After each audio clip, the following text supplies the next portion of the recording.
नमस्कार, मैं हूं पूजा सिंह और आप देख रहे हैं राजपथ भारत। दोस्तों, जैसा कि आप लोगों को पता है कि 5 फरवरी को मिल्कीपुर विधानसभा में उपचुनाव के लिए वोट डाले जाएंगे और 8 फरवरी को उसका नतीजा आएगा। साथ ही साथ दिल्ली विधानसभा का भी चुनाव उसी दिन है और नतीजा भी उसी दिन आएगा। बहुत दिनों से इंतजार हो रहा था मिल्कीपुर विधानसभा चुनाव का, चूंकि 9 विधानसभा के लिए पहले ही चुनाव हो चुका, नतीजे आ चुके, हार जीत हो चुकी। ये अटका हुआ था, सम इश्यूज वो क्लियर हो गए तो उसके बाद इसकी घोषणा कर दी गई, क्योंकि चुनाव तो होना ही है, एक सीट हो या 2 हो। अब चूंकि समाजवादी पार्टी का कब्जा इस सीट पर था और फैजाबाद में वर्तमान समय में भी कब्जा जो है समाजवादी पार्टी का है। अवधेश प्रसाद यहाँ से सांसद हैं। अब यूं तो मिल्कीपुर पर बात हो चुकी है, हमारे ही चैनल पर कई बार हमारे सर ने भी किया है, पवन कुमार ने भी किया है, लेकिन मैं थोड़ा सा डिफरेंट एंगल से इसको देख करके मुझे लगा कि इस पर थोड़ी सी बात और होनी चाहिए, क्योंकि अभी और अपडेट्स आपको मिलेंगे। क्योंकि भारतीय जनता पार्टी ने भी अपना कैंडिडेट नहीं उतारा है, घोषित नहीं किया है, नाम का खुलासा ऐलान नहीं किया है। उधर चंद्रशेखर आजाद समाज पार्टी की भी एंट्री इस चुनाव में हो चुकी है। वो भी अपना कैंडिडेट यहाँ उतारेंगे। अब कौन होगा, क्या होगा, वो अभी पर्दे के पीछे है, उन्होंने अपने पत्ते नहीं खोले हैं। समाजवादी पार्टी ने अवधेश प्रसाद के बेटे को ही यहाँ से टिकट दे दिया है और उनको मैदान में उतारा है, अजीत प्रसाद को, और पूरी ताकत भी समाजवादी पार्टी लगा रही है अजीत प्रसाद को ये सीट निकलवाने में। भारतीय जनता पार्टी भी पूरी ताकत, चूंकि समीकरण ही बहुत अजीब है, यहाँ पर सबसे ज़्यादा यादव वोट बैंक है, उसके बाद फिर पासी और दूसरे लोग भी हैं, उस पर आगे बात करूंगी अभी। अब चूंकि बसपा नहीं है इस चुनाव में, बसपा ने पहले ऐलान कर दिया था 9 विधानसभा सीटों के जब नतीजे आए थे तो बसपा सुप्रीमो मायावती ने प्रेस कॉन्फ्रेंस की थी कि बसपा कोई भी उपचुनाव नहीं लड़ेगी। उसी वजह से ये जो है बसपा इस चुनाव से बाहर है, इस रेस से बाहर है। उपचुनाव वैसे भी बसपा का स्वभाव और बसपा की हिस्ट्री नहीं रही उपचुनाव लड़ने की। कोई एक आध ही कोई ऐसा हो, मुझे ध्यान नहीं पड़ता कि कोई चुनाव उसने लड़ा हो, लेकिन उपचुनाव अमूमन बसपा नहीं लड़ती थी। वो तो 9 विधानसभा में उसने लड़ा, क्योंकि पिछले काफ़ी समय से बसपा का ग्राफ जिस तरीके से गिरा है, शायद कुछ बेहतर हो जाए उस उम्मीद से आज से वो चुनाव लड़ा गया होगा। खैर, अभी बात फिलहाल मिल्कीपुर में जो लोग लड़ रहे हैं उनके लिए। अब आप ही देखिए कि अगर भारतीय जनता पार्टी पासी कैंडिडेट वहां से देती है तो पासी डिवाइड होंगे, चूंकि अवधेश प्रसाद खुद पासी हैं। कुछ वोट उनको जाएगा, कुछ वोट उनको जाएगा। अगर चंद्रशेखर आजाद पासी दे देते हैं तो भी बटेगा, फिर बट जाएगा और ज़्यादा, 3 जगह बटेगा। उसके बाद फिर कोरी भी है, ऐसे ही कोरी जो है वो भी भारतीय जनता पार्टी का वोटर है। अब कोरी कैंडिडेट अगर आ जाता है तो उपचुनाव में कैंडिडेट को ही सपोर्ट किया जाता है, तो कोशिश तो भारतीय जनता पार्टी भी यही करेगी, कोई इस तरीके का कैंडिडेट दिया जाए जो जिसका वोट सिर्फ कैंडिडेट की वजह से मिले।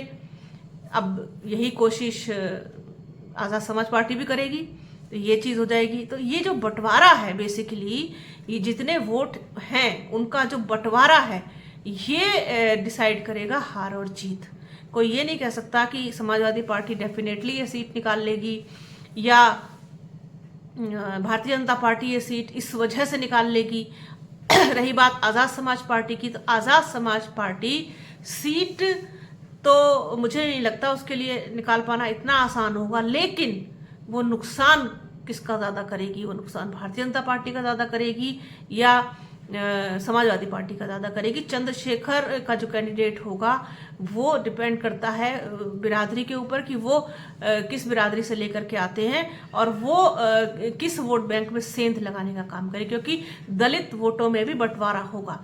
दलित जो नॉन जाटव है वो तो जाता ही है भारतीय जनता पार्टी को, लेकिन जो जाटव वोट बैंक है वो किसके साथ जाएगा? जिस तरीके से लोकसभा चुनाव में समाजवादी पार्टी के साथ गया है, समाज पार्टी का साथ दिया है संविधान के नाम पर और दूसरे मुद्दों पर भी, तो वो चीज़ कहीं होती हुई दिखाई देगी, या फिर अवधेश प्रसाद की वजह से जा सकते हैं, उधर शिफ्ट हो सकते हैं, या फिर भारतीय जनता पार्टी के साथ जाएंगे। तो ये 3 जगह बंटवारा है, ये जो है सबके लिए मुश्किलें खड़ी करेगा, किसी की राह भी इतनी आसान नहीं होगी। अब कहने वाले तो ये भी कहते हैं कि भारतीय जनता पार्टी यहाँ बहुत बड़े मार्जिन से जीतेगी। वो तो खैर अलग बात है कि कितने मार्जिन से जीतेगी या हारेगी या जो भी होगा। अब मुझे इसमें संदेह है, समाजवादी पार्टी के लिए जीत के लिए संदेह है, क्योंकि एक तो ये उपचुनाव है। उपचुनाव वैसे भी प्रशासन का चुनाव होता है, सरकार का चुनाव होता है, फिर समीकरण, फिर कैंडिडेट का चुनाव। मुझे लगता है समाजवादी पार्टी ने थोड़ी सी जल्दबाजी कर दी, या उन्हें थोड़ा वेट करना चाहिए था और इतनी जल्दबाजी में, क्योंकि नाराज हैं वहां पर कई लोग, समाजवादी पार्टी के खुद के लोग नाराज हैं। अनंत सेन वाला जो पूरा एक पार्टी है वो मतलब अलग है तो उनके साथ ही, लेकिन नाराज हैं क्योंकि लोकसभा में चुनाव नहीं दिया गया। तो उनके सपोर्ट के बिना, अब चूंकि यादव वोट बैंक है वहां पर बड़ी संख्या में है, तो वो अब देखते हैं कि आप लोगों को तो पता है कि यादव जो है वो एन मौके पर जाकर के जब वोट डालने की बारी आती है, पता नहीं क्यों मुझे ऐसा लगता है, या ये सच्चाई है, मुझे सच्चाई ही लगती है, क्योंकि जिस तरीके से मुस्लिम समाज एक मुश्त होके, एकजुट होकर के पूरी ईमानदारी के साथ समाजवादी पार्टी को वोट देता है, मुझे यादवों के साथ मुझे डाउट लगता है कि वो एन वक्त पे जाकर के उनका शायद मुझे लगता है कुछ बदल जाता है और फूल पे बटन दब जाता है, कुछ ऐसा शायद हो जाता होगा। खैर, तो ये जो है ये बड़ा ही अजीब सी एक वो है कि यादव हैं, पासी हैं, फिर आपके ब्राह्मण ठाकुर हैं और दूसरी बिरादरियां भी हैं, ये सारे। लेकिन जो बड़ी संख्या में हैं वो मैं आपको बताती हूँ कि बड़ी संख्या में यहाँ पर कौन है। सबसे ज़्यादा यहाँ पर यादव है 65,000 और पासी हैं 60,000 जो कि अवधेश प्रसाद खुद हैं। ब्राह्मण है 50,000, मुस्लिम है 35,000, ठाकुर 25,000, गैर पासी दलित जो है वो 50,000 है, चौरसिया 15,000 है, वैश्य जो है 12,000 है। अब इनमें से मैं अगर आप ऐसे गिना दूं कि वैश्य, चौरसिया, ठाकुर, ब्राह्मण, ये तो एक मुश्त जाएंगे आपके बीजेपी को, इसमें तो कोई बंटवारा संभव ही नहीं है। अब बचते हैं आपके यादव, पासी, मुस्लिम और गैर पासी दलित, ये बटेंगे, ये बंटवारा होगा।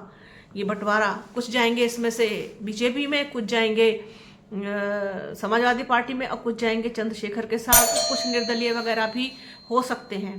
तो ये कुल मिलाकर के जो समीकरण है ये बड़ा बेढब सा है और बहुत ही चौंकाने वाला नतीजा भी दे सकता है। अब चूंकि अवधेश प्रसाद जो है यहाँ से सांसद हैं, समाजवादी पार्टी ने उन्हें खूब लाइमलाइट भी दी है।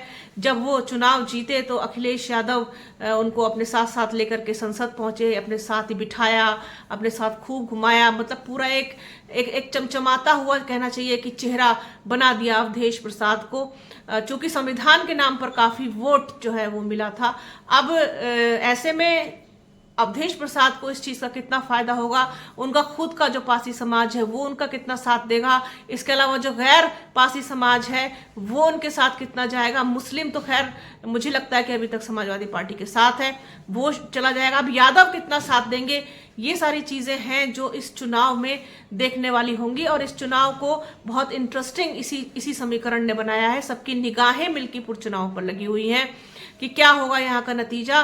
चूंकि अभी भारतीय जनता पार्टी ने, आजाद समाज पार्टी ने अपने कैंडिडेट नहीं उतारे हैं, कैंडिडेट घोषित नहीं किए हैं, तो इसमें अभी और बहुत कुछ हो सकता है कि क्या होगा।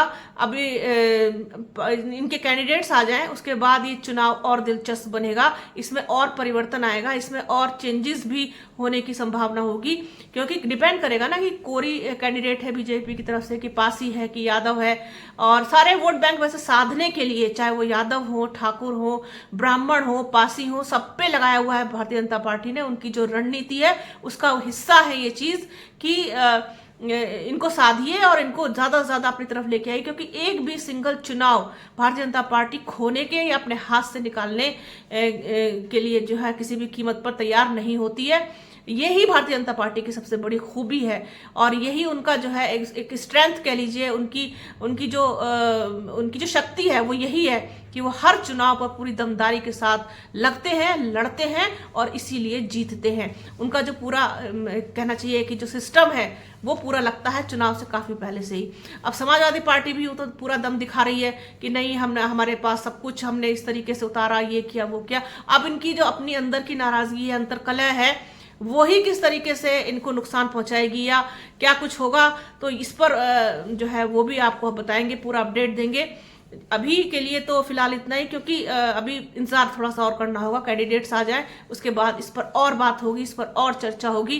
तो तब तक बने रहिए हमारे चैनल के साथ। हमारे चैनल को लाइक कीजिए, शेयर कीजिए, सब्सक्राइब कीजिए, बेल आइकन घंटी जैसी आकृति जरूर दबाइएगा, जिससे कि आने वाले वीडियो का नोटिफिकेशन आपको मिल सके। वीडियो को प्लीज पूरा देखिएगा, ज्यादा ज्यादा शेयर कीजिएगा। अपना और अपनों का बहुत ख्याल रखिए। जल्द मिलूंगी आपसे एक नए वीडियो में, एक नए मुद्दे के साथ, एक नई चर्चा में। तब तक के लिए जय हिंद।